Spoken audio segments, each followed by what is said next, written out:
More than 35 international students have now had their visas revoked at UC San Diego.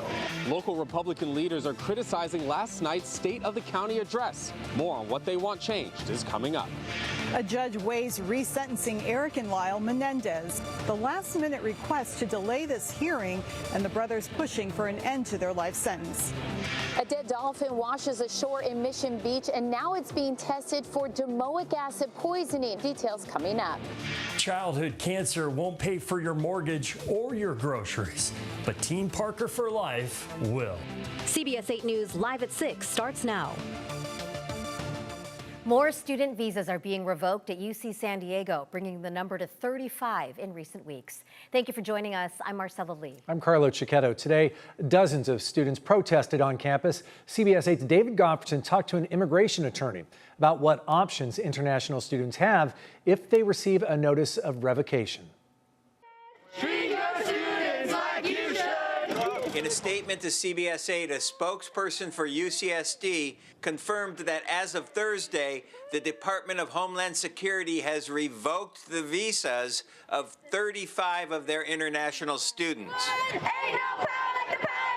The move sparking protests by students with the MECHA organization on campus. We're here to show that we're standing in unwaveringly support with the undocumented immigrant, asylum seeker, and refugee communities, as well as our international students. The exact reasons for the visa revocations are unknown.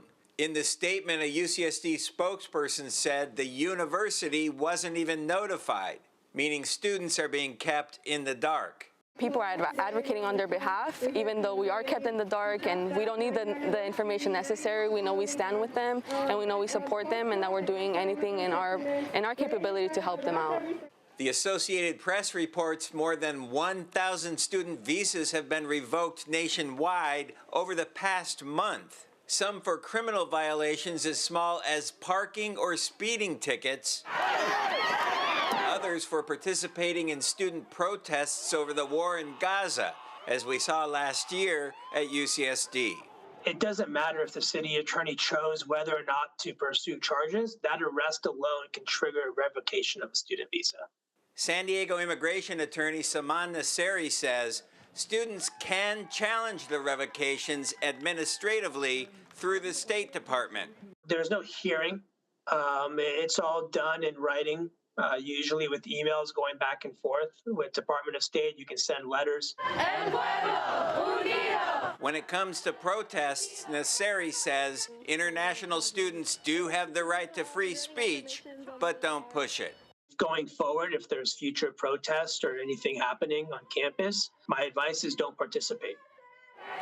Again, very little information has been released about exactly why these students' visas are being revoked. The university says they're going to start posting the numbers online. We'll put a link at CBS8.com. At UCSD, David Goffredson, CBS 8. Thanks, David. ICE and the State Department did not respond to a request for comment. A UC San Diego spokesperson says there have been no new visa revocations in the past 5 days. A troubling lawsuit has been filed against San Diego State University and one of its fraternities after a hazing incident left a student with third-degree burns covering more than 16% of his body. That student and his family say the university failed to take action, and now they're demanding accountability. Our Brian White has the story. 19-year-old Lars Larson came to the campus here of San Diego State hoping to find brotherhood. But what he says he found instead was a culture of hazing.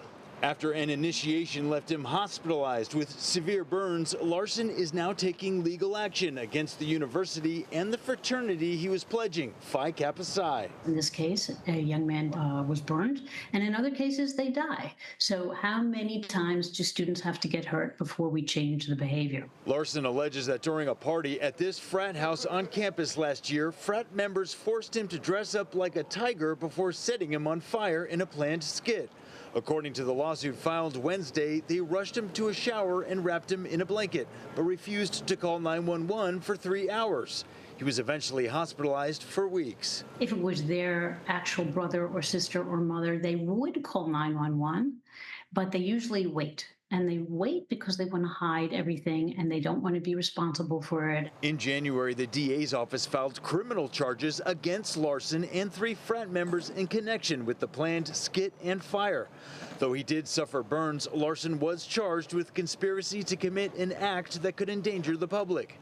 CBS 8 has been covering reported incidents of hazing, harassment, and deaths tied to SDSU fraternities for years, including the death of 19-year-old Dylan Hernandez, who fell off his bunk bed after a night of heavy drinking at a frat pledge party in 2019. It just keeps going on and on and on, and nobody really stops it. Psychologist Dr. Susan Lipkins has served as an expert witness in more than 40 cases that involve hazing, including the Hernandez case at SDSU. There have been many other hazing lawsuits, hazing deaths, hazing cases, so they could and should be aware of the fact that hazing is alive and well. A spokesperson for SDSU told CBS 8 they do not comment on pending litigation, but they did say that following the alleged hazing incident, Phi Kappa Psi was placed on interim suspension, which still remains in effect.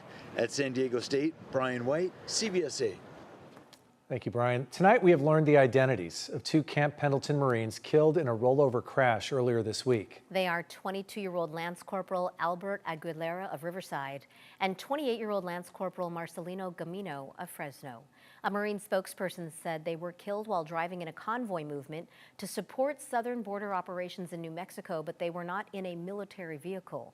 A 3rd Marine is in the hospital in critical condition.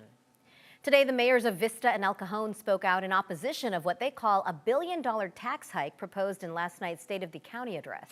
Our Alex Cheney talked with both of them about their concerns today and joins us live with more. Alex. That's right. The 2 Republican mayors joined today to oppose tax increases that were proposed last night in the State of the County address. They say that those tax hikes would create a government that's overbroad and not benefit San Diegans. We're here today because yesterday, Supervisor Tara Lawson-Remer made a call to increase county spending by $1 billion. At a news conference this afternoon in San Marcos, Mayor John Franklin claimed the proposed tax increases in last night's State of the County address will not help San Diegans. We are gathered here today to oppose this massive tax hike and to say the affordability crisis will not be solved by more and more taxes on our families. Here's our game plan. In her address last night, Tara Lawson-Remer proposed a local revenue measure, a likely tax increase she thinks could raise $1 billion a year. A local revenue measure could leverage $1 billion a year to support health care and other needs. She did not specify what that revenue measure would be. A sales tax increase of 1% was on the ballot last year in Measure E, and the vote failed. It's an outrageous proposal to say that we're going to raise $1 billion in new taxes, massively expand government, without even having a specific scope and plan for how we're going to spend that money. Lawson-Remer also proposed a one-time transfer fee on the top 1% of real estate transactions that could support affordable housing and the homelessness crisis. Those with homes in the top 1% can pay for just a small share of that fortunate windfall when their property is sold to help break the stranglehold of our housing crisis. El Cajon Mayor Bill Wells said the tax would hurt the San Diego real estate market. I don't think anybody is going to have their life improved by having a tax on the ability to sell your house without giving a huge portion of it to the county of San Diego. Franklin said the transfer fee would contribute to more families leaving San Diego and hurting those that stay. This outrageous tax will stagnate our real estate market. It will stagnate our commercial real estate market. Lawson-Remer says the tax increases are important to strengthen the county's resources to counteract any changes to federal funding in the future. Any tax increases in San Diego would have to be approved by voters. Reporting live, I'm Alex Cheney, CBS 8. Thank you, Alex. Right now, residents are holding a town hall in the South Bay over the sewage crisis there. The meeting is for people who live there to learn more about a lawsuit being filed against Veolia, the operator of a wastewater treatment plant on the U.S. side of the border. The lawsuit accuses Veolia of illegally discharging more than 1 billion gallons of raw sewage into the South Bay, harming the health of the community. The lawyers behind the lawsuit are seeking significant monetary damages for the community. We're hoping to achieve change. We want this to be fixed. We want the residents to be heard, and they have a right and they are entitled to be compensated for the damages for all of the years that they've suffered with the stink. In response, Veolia has said that it has properly maintained the plant and that both the U.S. and Mexican governments have failed to fund solutions for the sewage crisis. Tonight, a new shelter for women and children experiencing homelessness is open downtown. Rachel's Promise Center for Women and Children will have 50 beds. It's expected to expand to 210 beds in the coming months. City leaders open the center today, and women will start moving in next week. This comes as city data shows a sharp rise in homelessness among women, jumping from 29% to 42% since 2020.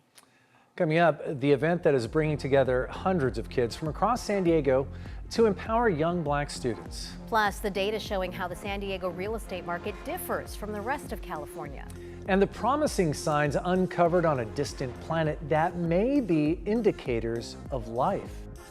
Well, on this planet, we are talking about temperatures that were cooler than usual across the inland valleys, but we were right on the money for a seasonal high for downtown. Much of the same by tomorrow, but we're still talking about a chance for some wet weather. All those details after the break.